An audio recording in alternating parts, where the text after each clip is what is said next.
গোপালগঞ্জে যে ঘটনাগুলো ঘটল সম্প্রতি, মানে রাজনৈতিক সংঘাত আর তার পরের অবস্থা, এটা নিয়ে আজকে আমরা একটু কথা বলবো। হ্যাঁ, বেশ কিছু বিষয় আছে এখানে। আমাদের কাছে কয়েকটা সূত্র আছে, তার মধ্যে তো ব্রিটিশ সাংবাদিক ডেভিড বার্গম্যানের একটা ফেসবুক পোস্ট বেশ আলোচনায় এসেছে, আর সরকারের প্রতিক্রিয়াও। হুম। চলুন দেখি সূত্রগুলো থেকে ঠিক কি জানা যাচ্ছে, মানে একটা গভীর আলোচনা করা যাক। অবশ্যই বিষয়টা বেশ গুরুত্বর দিকে গেছে মনে হচ্ছে।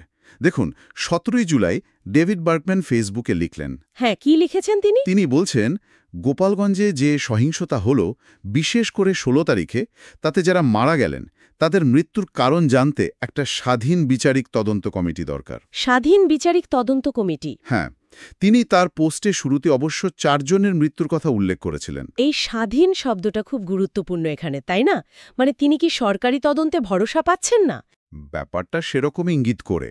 বার্গম্যান যেমনটা বলছিলেন, সরকার আওয়ামী লীগের সহিংসতার নিন্দা করছে সেটা ঠিক আছে, কিন্তু কিন্তু কিন্তু যে অস্পষ্ট পরিস্থিতিতে মানুষ মারা গেল, সেটার একটা নিরপেক্ষ তদন্ত হওয়া খুবই জরুরি।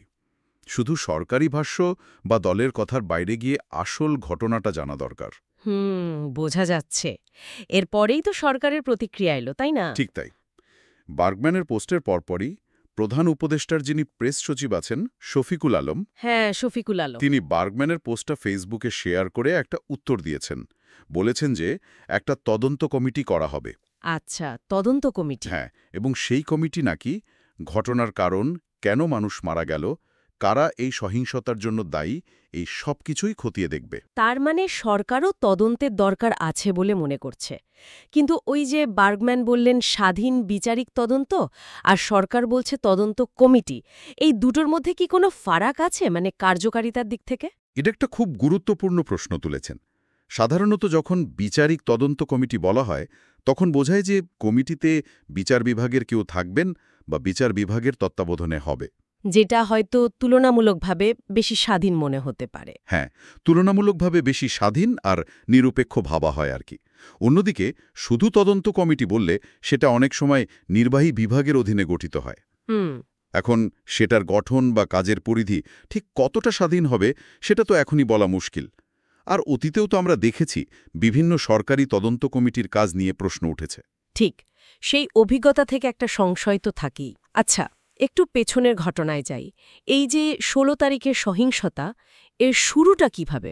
সূত্রগুলো যা বলছে, 16 জুলাই জাতীয় নাগরিক পার্টি নামে একটা দল, তারা গোপালগঞ্জে একটা পদযাত্রা করছিল। আচ্ছা। তখনই তাদের উপর কয়েকবার হামলা হয়। হামলা কারা করল? অভিযোগ কাদের দিকে? অভিযোগের আঙুল উঠছে মূলত আওয়ামী লীগের কিছু অঙ্গ সংগঠন, সহযোগী সংগঠন আর নিষিদ্ধ ঘোষিত ছাত্রলীগের নেতাকর্মীদের দিকে। পরিস্থিতি নিশ্চয়ই খুব উত্তপ্ত হয়ে উঠেছিল। প্রচণ্ড। পুলিশ তো ছিলই, পরে সেনাবাহিনী নামাতে হয়েছে, বিজিবি সদস্যদেরও মোতায়েন করা হয়েছে। সেনাবাহিনী পর্যন্ত? হ্যাঁ, এমনকি একসময় কারফিউ জারির কথাও শোনা গিয়েছিল। এত নিরাপত্তা বাহিনীর উপস্থিতি বলে দেয় অবস্থা কতটা খারাপ ছিল। আর হতাহতের সংখ্যা?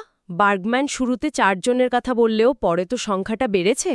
হ্যাঁ, এখন পর্যন্ত বিভিন্ন সূত্রে যা খবর পাওয়া যাচ্ছে, মোট 5 জনের মৃত্যুর বিষয়টা নিশ্চিত হওয়া গেছে। 5 জন? আচ্ছা। আর এই ঘটনার পর আইনি পদক্ষেপ কি নেওয়া হয়েছে? আইনি পদক্ষেপও বেশ বড় আকারে নেওয়া হয়েছে। গত দুদিনে দেখলাম 3টে মামলা হয়েছে। 3টে মামলায়? আসামি কতজন? আসামি করা হয়েছে প্রায় ২৬০০ জনকে। 2600? এটা তো বিশাল একটা সংখ্যা। বিশাল সংখ্যা। আর এর মধ্যে অন্তত ১৬৭ জনকে গ্রেফতার করার খবরও পাওয়া যাচ্ছে। ২৬০০ আসামি, ১৬৭ জন গ্রেফতার। এর প্রভাবটা কি পড়ছে সাধারণ মানুষের ওপর? নিশ্চয়ই একটা ভয়ের পরিবেশ তৈরি হয়েছে। অবশ্যই। বিভিন্ন গণমাধ্যমে খবর আসছে যে ব্যাপক ধরপাকড়ের একটা ভয়ে কাজ করছে। অনেক গ্রামের পুরুষ মানুষ নাকি গ্রেফতারের ভয়ে রাতে বাড়িতে থাকছেন না। কেউ কেউ দিনেও বাড়ি ছেড়ে অন্য কোথাও থাকছেন। তার মানে স্বাভাবিক জীবনযাত্রা একদম ব্যাহত হচ্ছে, একটা আতঙ্ক তৈরি হয়েছে। একদম। আর এই ভীতির পরিবেশে ন্যায় বিচারের প্রশ্নটা কিন্তু আরও কঠিন হয়ে যায়। তাহলে যদি পুরো বিষয়টা একটু গুছিয়ে বলি, গোপালগঞ্জে রাজনৈতিক সংঘাত হলো, তাতে 5 জন মারা গেলেন। একজন বিদেশি সাংবাদিক সেটা স্বাধীন বিচারিক তদন্ত চাইলেন, সরকার বলল একটা তদন্ত কমিটি করা হবে। হ্যাঁ। আর অন্যদিকে চলছে ব্যাপক ধরপাকড়, প্রায় ২৬০০ আসামি, অনেকে গ্রেফতার।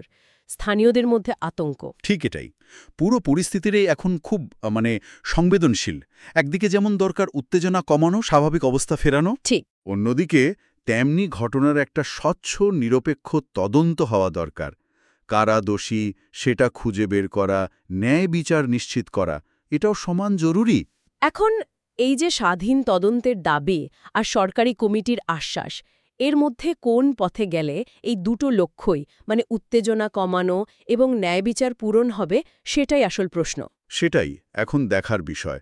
স্বচ্ছতা আর জবাবদিহিতার যে দাবিটা উঠছে, হ্যাঁ, সেটা নিশ্চিত করার জন্য ঠিক কোন ধরনের প্রক্রিয়া সবচেয়ে কার্যকর হবে, কোন তদন্ত সব পক্ষের কাছে গ্রহণযোগ্য হবে, আবার ভবিষ্যতের জন্য একটা ভালো উদাহরণ তৈরি করবে। আসলে এই প্রশ্নগুলো নিয়েই হয়তো আমাদের আরও ভাবতে হবে।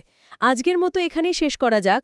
এই চিন্তাগুলো হয়তো শ্রোতাদেরও ভাবনার খোরাক যোগাবে। নিশ্চয়ই।